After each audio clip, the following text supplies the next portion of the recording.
而家咧，我去到日本嘅長崎，咁呢度咧就有間紀念館嘅景點咧就好特別嘅。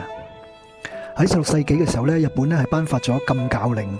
當時有26個西班牙傳教士咧同埋當地嘅信徒咧，就喺呢一個位置咧係被行刑而死而殉道嘅。咁咧旁邊咧呢度咧就起咗間教堂咧，就係紀念翻呢件事啦，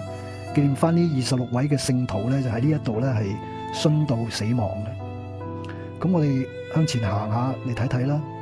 咁呢度咧就有啲嘅日文寫咗喺度嘅，咁我唔係好識日文啦，但係咧睇見右手邊嗰度咧就寫咗第8章呢幾個字，咁同埋咧有啲漢字咧寫住十字架、寫啊、約啊、我啊咁樣，其實咧都估到佢係出自馬可福音第8章。馬可福音第8章咧就係話，若有人要跟從我，就當捨己，背起自己的十字架來跟從我。咁呢個就係出自耶穌嘅說話啦。咁喺度都要向呢26位嘅聖徒，佢哋係我哋嘅主內弟兄，向佢哋致敬。